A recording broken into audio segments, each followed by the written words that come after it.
ஐயா வணக்கம். மூலிகை குடிநீர், அதாவது தண்ணி நம்ம தினசரி குடிச்சிக்கிட்டே இருக்கிறோம். ஆனால் அது கூட ஏதாவது மூலிகை சேர்த்து குடிக்கும்போது உடம்புக்கு இன்னும் அதிகப்படியான நன்மைகள் தர வாய்ப்பு இருக்குது. அப்போ அந்த மூலிகை குடிநீரை எப்படி தயாரிக்கிறது, அதை பற்றி கொஞ்சம் சொல்லுங்கள். அன்பே சிவம். நான் உங்கள் மெய்யரி சுகுமார். இப்போது குடிக்கிற நீர் இருக்குது இல்லைங்களா, இப்போ இந்த ஆரோ வாட்டர், மினரல் வாட்டர் இது மாதிரி நிறைய வந்துருச்சு. ஏன்னா தூய்மையான குடிநீர் இன்றைக்கு கிடைப்பதே ரொம்ப அரிதாக விட்டது, அப்படித்தானே? அப்போது கிடைக்கக்கூடிய நீர்களும் பார்த்திங்கன்னா சாங்கம் அனுப்பக்கூடிய குழாய் வழி தண்ணீர் கூட பார்த்திங்கன்னா நிறைய கெமிக்கல், குளோரின் இது மாதிரிலாம் போட்டு தான் நமக்கு கைக்கு கிடைக்குது, அப்படித்தானே? அப்போ எந்த ஒரு தண்ணீருமே பார்த்திங்கன்னா நமக்கு கிடைக்கிறது இப்போ நம்ம என்ன சொல்கிறோம், மலைப்பகுதிகளில் அருவிகளெல்லாம் கிடைக்கிற அளவுக்கு மூலிகைகள் நிறைந்த நீர் அப்படின்னு நம்ம சொல்கிறோம். அதை குடித்தாலும் குளித்தாலும் உடம்புக்கு புத்துணர்வு ஆகுதுன்னெலாம் சொல்கிறோம் இல்லையா?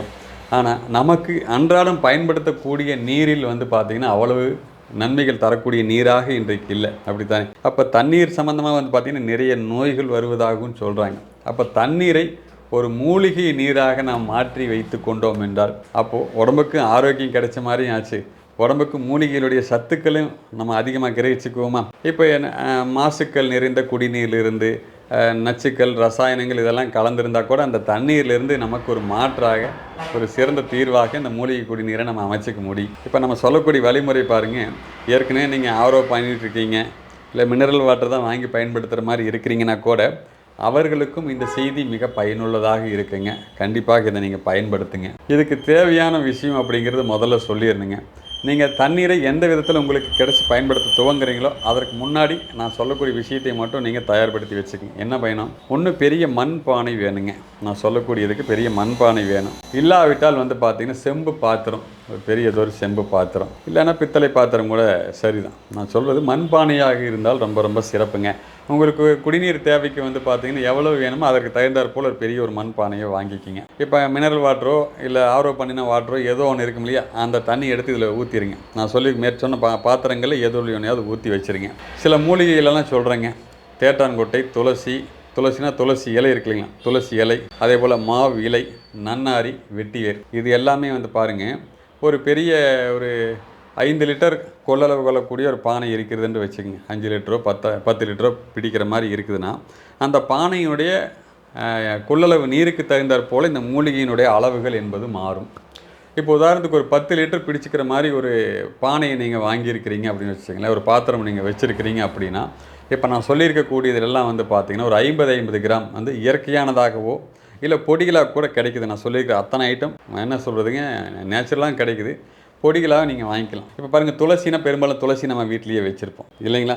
இப்போ நன்னாரியோ வெட்டி வேரோ இதெல்லாம் பார்த்தீங்கன்னா வேணும்னு நாட்டு மருந்து கடையில் வாங்கிக்க முடியும். இந்த இதெல்லாம் பார்த்தீங்கன்னா வகைக்கு 50 கிராம். மீண்டும் சொல்கிறேங்க, மாவிலை, வெட்டிவேர், நன்னாரி, துளசி, தேட்டான்கொட்டை, இப்போது இது எல்லாமே ஒரிஜினலாக கிடைக்குதுன்னா வகைக்கு 50 கிராம் வாங்கி இந்த 10 லிட்டர் போட்டு வைத்து விடுங்கள். எப்போது இந்த அந்த ஒரு 10 லிட்டர் தண்ணீர் குடிநீருக்காக நீங்கள் பயன்படுத்த ஆரம்பிப்பீங்க இல்லையா, இதற்கு போட்டு வச்சிங்கன்னா ஒரு 6 மணி நேரம் இதை அப்படியே விட்டுறணுங்க. இதோட எசன்ஸ் எல்லாம் அந்த தண்ணியில் ஊறிட்டே இருக்கும் பாருங்கள், ஊறிட்டே இருக்கும். ஒரு 6 மணி நேரம் ஊறினதுக்கப்புறம் பார்த்தீங்கன்னா நீங்கள் எடுத்து குடிக்கும்போது அதோட சுவை தெரியும். இந்த மூலிகையிலலாம் கலந்துருக்கு இல்லையா, இதோட சுவையிலே ரொம்ப அலாதியாக இருக்குது. இப்போ சில இடங்கள் உப்பு படிந்திருக்கக்கூடிய தண்ணீர் ரொம்ப சால்ட்டு எல்லாம் அதிகமாக இருக்குன்னு சொன்னால் கூட இதில் இருக்கக்கூடிய இந்த தேட்டான்கொட்டை, நன்னாரி, வெட்டிவேரெலாம் பார்த்தீங்கன்னா அதோட சால்ட்டு தன்மை குறைக்கக்கூடிய, டிடிஎஸ்ன்னு சொல்லும் இல்லையா, அதை குறைக்கக்கூடிய ஆற்றல் கொண்டது. நீங்கள் குடிக்கும்போது அதோடைய சுவையே வேறு மாதிரி இருக்குங்க. ரைட், எவ்வளோ நாளைக்கு வச்சுக்கலாம்? இந்த 10 லிட்டர் தண்ணீர் நீங்கள் பயன்பாட்டுக்கு இப்போ வீட்டுக்கு கூடி 4 பேர் 5 பேர் இருக்கிறீங்க, 3 பேர் இருக்கிறீங்க அப்படின்னா ஒரு 2 நாட்கள் பயன்படுத்துகிறீங்கன்னா 2 நாட்கள் இருக்கலாம், தவறே இல்லை. 3 நாள்னா 3 நாட்களெல்லாம் ஒன்றும் மாறிடாது.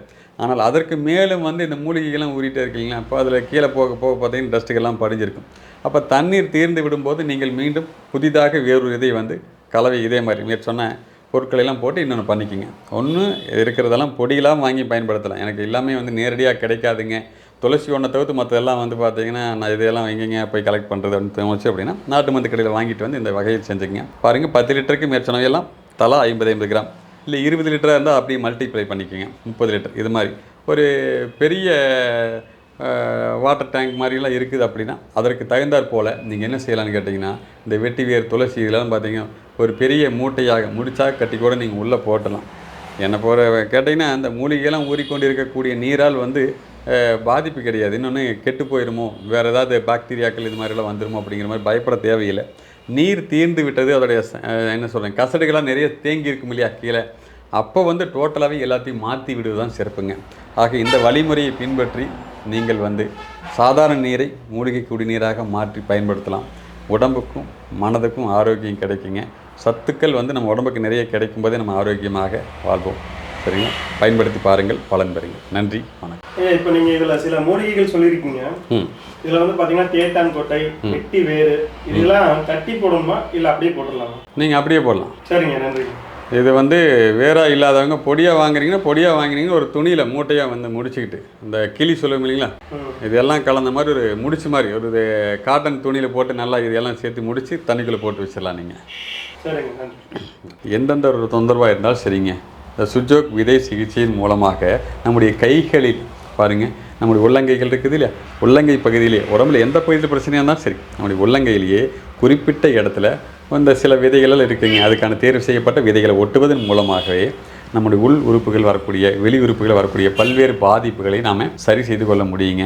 அப்போது உச்சந்தலையிலிருந்து உள்ளங்கால் வரைக்கும் வரக்கூடிய பல்வேறு பாதிப்புகளுக்கு இது ஒரு சுய சிகிச்சை கலையாக நீங்களே கற்றுக்கொண்டு பயன்படுத்தக்கூடிய அளவுக்கு ரொம்ப எளிமையானது, மிக மிக சுலபமானது. இந்த கலையை யார் வேண்டுமானாலும் கற்றுக்கொள்ளலாம். ஆக இந்த கலை பார்த்திங்கன்னா வரக்கூடிய அக்டோபர் மாதம் 25, 26, 27 நடைபெற இருக்குங்க. டைமிங் பார்த்தீங்கன்னா இரவு 7 மணிலிருந்து 9 மணி வரைக்குங்க. இந்த பயிற்சி வகுப்பில் பங்கேற்க கீழ்காணும் தொலைபேசி எண்ணில் உங்கள் பெயரை அழைத்து பதிவு செய்து கொள்ளுங்கள். பயிற்சி வகுப்பில் பங்கேற்க நன்கொடை ரூபாய் 1000 மட்டுமே. இந்த வகுப்பில் பங்கேற்க உங்கள் அனைவரையும் அன்புடன் வரவேற்கிறோம்.